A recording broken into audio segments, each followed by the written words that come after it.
Hello বন্ধুরা, আজকের একটা নতুন ভ্লগে তোমাদের সকলকে জানাই স্বাগত। আজকে আমি তোমাদের সঙ্গে শেয়ার করব আজকের দিনে আমি কি কাজ করছি সেই কাজটা। প্রতিদিনের মতো আজকেও সকাল 10টার দিকে আমি হেসোটাকে নিয়ে আমি ঘষতে শুরু করে দিই। আর আমার হেসো ঘষার স্টাইলটা তোমাদের কাছে কেমন লাগছে তোমরা অবশ্যই কমেন্ট করে জানাবে। আর সিঁড়ির ওপর থেকে বস্তাটা নিয়ে আমি মাঠের দিকে যেতেই যাব, তখনই দেখি আমাদের ছাগল দুটো বাড়ির সামনে সুন্দরভাবে চারা খাচ্ছে। আর এই যে গরু দুটো বাড়ির সামনে শুয়ে আছে আর আমাকে বলছে যাও মাঠে ও আমাদের জন্য কচি কচি ঘাস কেটে নিয়ে এসো।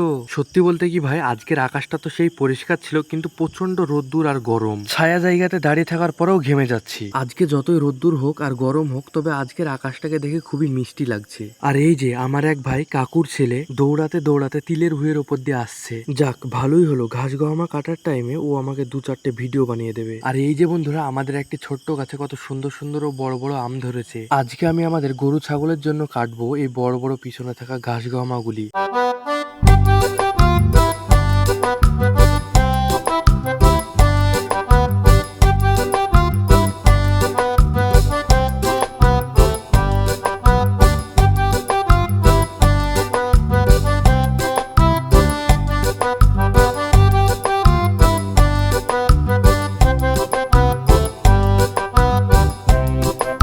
বন্ধুরা, ঘাস গহমা কাটার টাইমে অনেক কিছুর খেয়াল রাখতে হয়, যেমন এইসব ঘাস গহমা কাটার টাইমে হাত পায়ে না এসে লেগে যায় হেসোগুলো। আবার খেয়াল রাখতে হয় এই ঘাস গহমা কাটার টাইমে এই লুকিয়ে থাকা কাঁটাগুলো আমাদের হাতে যেন না লেগে যায়। তোমাদের সঙ্গে কথা বলতে বলতে এই যে আমার সব ঘাস গহমাগুলো কাটা কমপ্লিট হয়ে গেছে। আমি মূলত আম গাছটা দেখতে গিয়ে ওখানে বস্তাটা ফেলে দিয়ে চলে আসি, তো আমি আবার বস্তাটা ওখান থেকে নিতে আসি। যতই রোদ গরম লাগুক তবুও আমাদেরকে এইসব কাজগুলো করতে হয়। আর আমরা গ্রামের মানুষ এইসব কাজগুলো না করলে হয়? আরে এইসব কাজগুলো করতে পারছে, এগুলো আমাদের সৌভাগ্যের ব্যাপার। শহরে থাকা ছেলে মেয়েগুলো কাজকর্ম না করে শরীরগুলোকে পচিয়ে ফেলে, ওই জন্য বেশিরভাগ ছেলে মেয়েদের অসুখ। আবার দেখো, শহরের মানুষ কোনো কিছু যদি খায়, ভাত রুটি, সেটাও বেঁচে যায়, তারপরে সেটাকে তারা নিয়ে গিয়ে খালে, নদীতে বা ডাস্টবিনে গিয়ে ফেলে দিয়ে আসে। আর এইদিকে গ্রামের মানুষ কি করে, বেঁচে যাওয়া ভাত রুটি, কলার খোসা, পটলের খোসা, আলুর খোসা, এগুলোকে নিয়ে যেয়ে তারা গরুকে খাইয়ে দেয়। গ্রামের মানুষ যখন এইসব কাজগুলো করে, তখন নদী নালা, রাস্তাঘাটের ওপর ক্যারি প্যাকেট পড়ে থাকা, রাস্তার ধারে দুর্গন্ধ ছড়ানো, এগুলো থেকে বিরত থাকে ও পরিবেশ দূষণটা কম হয়। আরে আমি তো ভুলেই গেছিলাম, এইসব জিনিসগুলোকে গরু ছাগলকে খাওয়ালে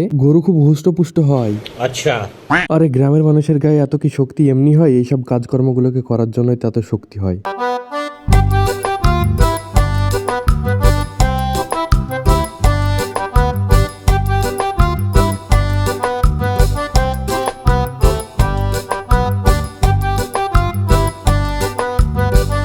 আমি এখানে যতগুলো ঘাস গহমা কেটেছি, আমার ধারণা এটা 50-60 কেজি তো হয়েই যাবে। এই ঘাস গহমাগুলি কাটার পরে দড়ি দিয়ে বেঁধে মাথায় করে নিয়ে যাওয়া খুবই সহজ হয়, তবে কোলে করে নিয়ে যাওয়ার কারণটি হলো, দুদিন আগে চালের উপর থেকে ছোট্ট একটা টিন পড়ে মাথাটা আমার কেটে যায়, ওই জন্য মাথায় না লেগে যায়, তাই আমি এইভাবে বোঝাটা নিয়ে যাচ্ছি। তবে অন্য দিনের চেয়ে আজকে কষ্ট হচ্ছে বটে, তবুও কোনো সমস্যা নেই। অনেকক্ষণ ধরে বোঝাটা টানাই ছেড়ার পর অবশেষে বাড়িতে এসে রাখলাম। আর এই যে আমার ভাই অনেকক্ষণ ধরে রোদে দাঁড়িয়ে থেকে আমার সঙ্গে ও ভিডিও বানিয়ে দিয়েছে, ও এখন চলে যাচ্ছে। ওকে অসংখ্য ধন্যবাদ জানাই আমাকে হেল্প করার জন্য। এখন আমাকে এই ঘাস গহমাগুলো বটির সাহায্যে কাটতে হবে, চলো তাড়াতাড়ি করে কেটে নিই। রোদ্দুর থেকে আসার পর 10 মিনিট মতো আমি বসেছিলাম, তারপর মা আমাকে জল দিয়ে যায়, জলটা খাওয়ার পরে আমি ঘাস গহমাগুলো আবার কাটতে লাগি। তোমাদের কাছে আমার এই কাজটা কেমন লেগেছে তোমাদের মতামতটা কমেন্ট বক্সে অবশ্যই জানাবে। ভালো খাওয়া দাওয়া করো, কাজকর্ম করো, তাহলেই শরীর সুস্থ থাকবে। আজকের জন্য টাটা, বাই বাই।